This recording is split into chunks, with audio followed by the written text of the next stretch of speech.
I ghosted my family and fiancé after what my sister did. I need some help because I'm feeling lost. When I was 21, my fiancé proposed to me. He meant everything to me. We've been pals since we were kids, practically family. We used to have dinner together every day, swapping visits with our families.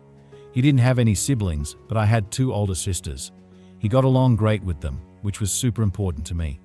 We were like one big happy family. When we started dating, our folks were over the moon. He was always there for me, especially when I was struggling with anxiety. And when I gained some weight, my mum got on my case about him leaving me. But he shut her down, saying he loved me for who I was, not how I looked. He always made me feel like the most beautiful girl in the world. We only got engaged for 6 months before things went south. My middle sister, let's call her Nikki, was never warm to me. She only ever opened up to my fiancé, treating him like a brother. He helped her through some rough patches like her battles with addiction and run-ins with the law. Nikki and I never saw eye to eye. I loved her because she was my sister, but I didn't really like her. Then one day, out of the blue, she asked me to go clubbing with her. We'd never gone out together before, and she felt bad about being distant. So I said yes, and off we went that night. Clubbing wasn't exactly my thing, but after a few drinks, I started to loosen up and enjoy myself. Everything was going fine until Nikki spotted a guy across the room who she said she wanted to climb like a tree. She went over to him, but when she came back, she looked all sour. I asked her what was wrong, but she didn't say anything at first. I kept bugging her because I didn't want our night to be ruined. Finally, she told me the guy didn't want her number but asked for mine instead. I told her he wasn't worth it, and there were plenty of other guys around who would be lucky to be with her, but she didn't listen. She said she needed to use the restroom and then we could leave. I waited for over an hour, drinking all sorts of cocktails and starting to feel really dizzy. I decided I'd just grab a cab home since I was sure Nikki had already left. But as I was leaving, I ran into one of Nikki's friends she'd dated briefly. He asked if I needed help getting to my car, and when I said I was getting a cab, he said he was leaving too and we could share one. I agreed and we left the club together, jumping into the first cab we saw. I rummaged through my purse trying to find my phone, but the dizziness just kept getting worse. The next thing I knew, everything went black, and when I woke up the next morning, my head was pounding, and I found myself on a hard sofa. Looking around, I realized I was in Nikki's friend's house, and there was my phone lying flat on the glass table. When he saw I was awake, he offered me some tablets and water, explaining that I'd passed out in the cab. He didn't know where my parents lived, so he brought me here and laid me on the sofa. I told him I needed to get home because my fiancé would be worried sick. He called a cab for me and I headed back. But when I got to my parents' house, I found my mom, dad, Nikki, my fiancé, and his parents all standing there in the living room. I thought they were concerned about me, but as soon as I opened my mouth, my fiancé accused me, asking how I could do this to him. I tried to tell my fiancé that my phone died, but he just kept yelling, accusing me of cheating on him. I was so confused. Why would he even think that? Every time I tried to explain what happened that night, he cut me off. Then Nikki jumped in, calling me a liar and saying I was heartless to someone who'd been there for me through everything. She claimed I was flirting with random guys all night and that she saw me leave with her friend while she was in the bathroom. I tried to tell her what really happened, but she showed me some photos on her phone. In one of them, as we were leaving, her friend's hand was on my back, guiding me out. I was so drunk, I didn't even realize it. My fiancé got even angrier, yelling louder, and both our moms started crying. I begged Nikki to call her friend and have him confirm that nothing happened, but when she did, he told a completely different story. He said I begged him to take me back to his place, and we ended up sleeping together multiple times. I lost it. I started crying and yelling at Nikki because I knew she'd set this whole thing up to make me look bad. I begged my fiancé to believe me, but he just shook his head and walked out. Once everyone left, my mom slapped me across the face and told me to leave. I left and crashed at a friend's place for a few nights. During those nights, I kept calling and texting my fiancé, crying and begging him to believe me, but he never responded. Then my mom texted me, saying she was kicking me out and hurling hurtful insults that I can't even repeat. She didn't even give me a chance to grab my stuff. She just threw everything out. Now I was homeless. None of my family would take me in because they all sided with my fiancé and mom. In less than a day and a half, I went from having a home and a partner to being completely alone on the streets, all because of Nikki's lies. I spent weeks trying everything to win back my fiancé and family. But the breaking point came at Christmas. I went to my mom's house to try and make amends, but no one answered the door. Then my friend called and told me she saw on Facebook that my family was in another state celebrating Christmas and had posted pictures online. Everyone was there for Christmas: my sisters, parents, grandparents, and even my fiancé and his family. When I saw the pictures of them all together, laughing and smiling, I couldn't hold back the tears. I cried for days on end before finally deciding to cut them all off.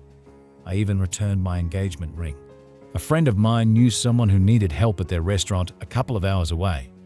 They offered me a job and a place to stay above the restaurant for cheap rent. I saw it as a chance to start fresh because it hurt too much that no one stood by me. I moved quickly, working long hours to save up money. Eventually, I upgraded from that tiny apartment to a much nicer condo. I'm still working at the restaurant, now as an assistant manager. It's been about 2 years since I left, and I haven't spoken to any of my family since. Then one day, there was a knock on my door. It was my ex-fiancé at the door. I couldn't believe it. All these emotions flooded back, and part of me wanted to run into his arms. But then I remembered the pain he caused, and I tried to slam the door in his face. He stopped it and pleaded with me to let him explain. He told me that Nikki had gotten married and confessed to lying about everything because she found someone she loved. He said my friend told him where to find me.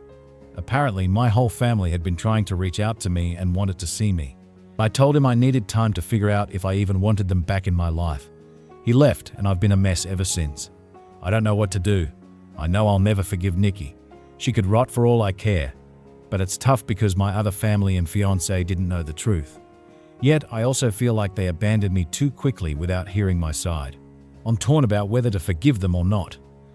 Update: 11 days later. So I never got back to my ex. I was just lost on what to do. But somehow he must have given my phone number to my parents because they texted asking to meet up. I didn't reply.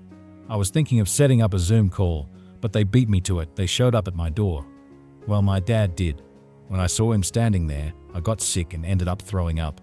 He insisted on cleaning it up. After that, we sat down and I just couldn't hold back the tears. My emotions were all over the place, and my dad's been wearing the same cologne forever. When I smelled it, it brought back a flood of memories. He tried to hug me, but I pushed him away and demanded to know why he was there. He explained that he and my mom were getting a divorce. He said he begged her to reach out to me the moment I left, but she refused, saying I was acting like a baby, and if I wanted to leave after doing something so horrible, then I was on my own. I asked him how long it took them to realize I was gone. He said they got back home after New Year's Eve and were planning on inviting me over to talk. That's when they got in touch with my friend, and she told them I'd left and she didn't know where I was. I wanted to know why they didn't listen to my side of the story and why they threw me away so easily. He just broke down in tears. He said he never wanted things to spiral out of control like this, and that he wished he could undo it all. I reminded him of how when they found out Nikki was into drugs and dropped out of high school, they didn't push her away. Instead, we all went on a holiday so she could focus on getting better. But during that trip, she got hooked on alcohol, and every time they defended her over and over. He admitted he had no clue my mom was going to kick me out. He thought it was just for a few days, but then they decided last minute to spend Christmas out of state. Apparently, my mom promised him I could come back home after they got back.